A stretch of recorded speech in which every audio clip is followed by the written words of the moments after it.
જય શ્રી રામ કિસાન મિત્રો, સ્વાગત છે તમારું આજના ફરી એક બીજા વિડીયોમાં।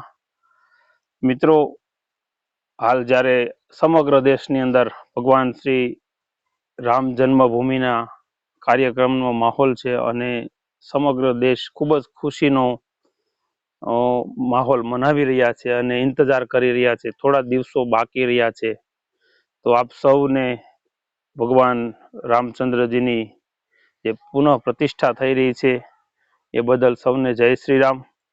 મિત્રો, આજે એક કિસાનોને લઈને કે ખેડૂતોને લઈ એક બીજો એક વિડીયો આપ સમક્ષ રજૂ કરવો છે કે દોસ્તો, આપણે જોઈએ છીએ આ પૃથ્વી ઉપર અસંખ્ય દેશ છે, અસંખ્ય પ્રકારના લોકો છે, જુદા જુદા ભિન્ન ભિન્ન વ્યવસાયની અંદર બધા પોતપોતાના કાર્યો કરી રહ્યા છે।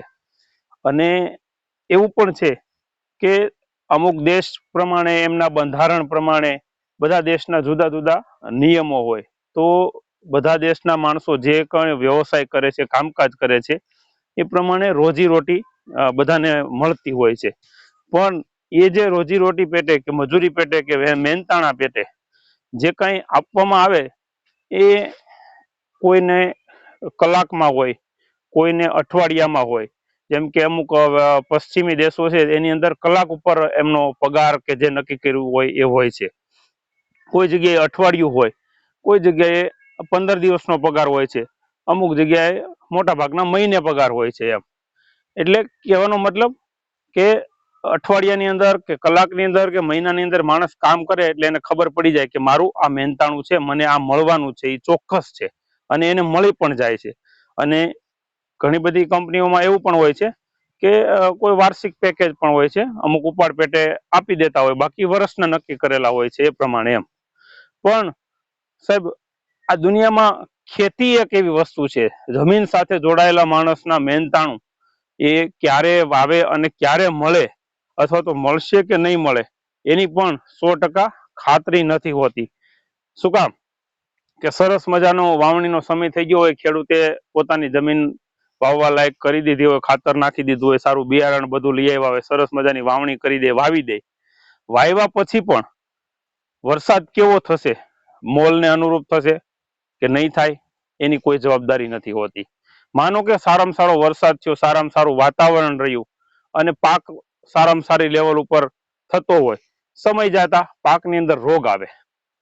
ખાસ કરીને હમણાં મૂંડા આવવાના ચાલુ થયા છે, જે જોકે છે જ વર્ષોથી, પણ આ મૂંડા ખબર નહીં ક્યાંથી આવ્યા ને કોણે મૂંડાનું નામ આપ્યું એમ। એ ઉપરાંત હવે ભૂંડણા આવ્યા છે ખેતરમાં, જે કૃત્રિમ રીતે અત્યારે બહુ વિસ્તારોની અંદર ભૂંડણાની તકલીફ છે। પછી રોજ નીલગાય જેને કહીએ છીએ, ઊભા પાક સાફ કરી નાખે અને સરકારને ખેડૂત કરતા વધારે રસ એમાં છે। તમે જોજો કે ખેડૂતનું ગમે એટલું નુકસાન થઈ જશે કોઈ માર્કેટમાં નહીં આવે, પણ આ ભૂંડની જાત કે રોજની પ્રજાતિ જો તમારે એનાથી કંઈક થઈ ગયું હોય, કુદરતી રીતે કોઈ ખેડૂતના ખેતરમાં મરી ગયું હોય ને તો એક કાયદો લગાડે છે।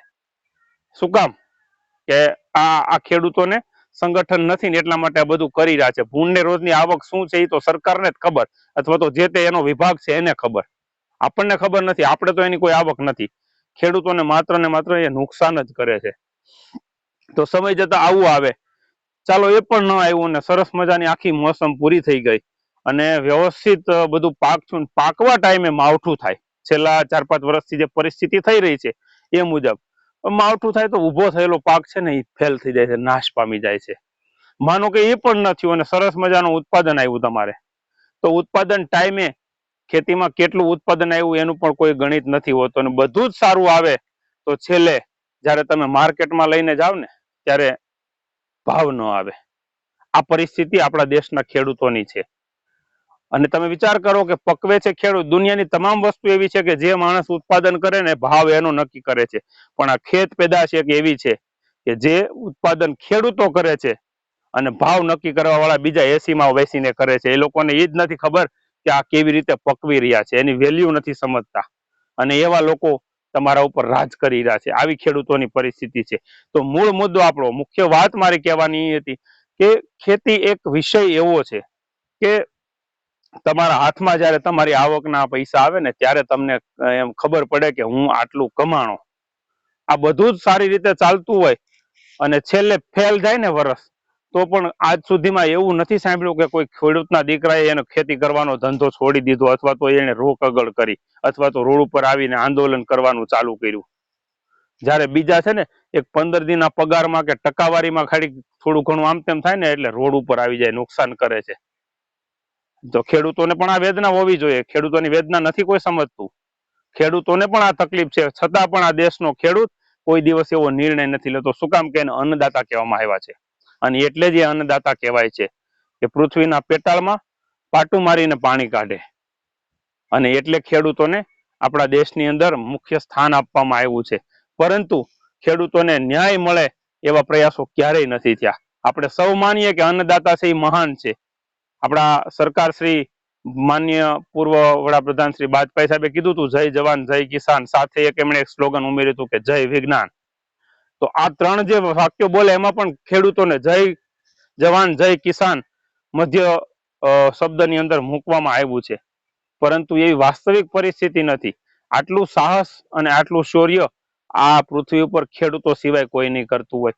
કારણ કે મળવાનું છે એ સમજીને મહેનત તો ચોક્કસ બધાથી કરે, પણ મને શું મળશે કે નહીં મળે એની કોઈ સંભાવના ન હોય ને, અને એવી રીતે સાહસ કરીને મહેનત કરે ને, એવો આ દેશમાં ખેડૂત એક જ છે. તો મિત્રો, મારો કહેવાનો મતલબ એ છે કે ખેડૂત છે તો આ સૃષ્ટિના તમામ જીવોને પોતાના પેટ ભરવા માટેનું મળી જાય છે. કારણ કે ખાવાની જે વસ્તુ છે એ દરેક ફેક્ટરીમાં કે કેમિકલથી નથી બનતી, એ ખેતીની અંદર જ બને છે. એટલે મારા આ વિડીયાથી એક ઉદ્દેશ તો અને એક અભિનંદન આપવા પડે ખેડૂતોને કે આપણે ખેતી કરી અને સાહસવીર બન્યા છીએ.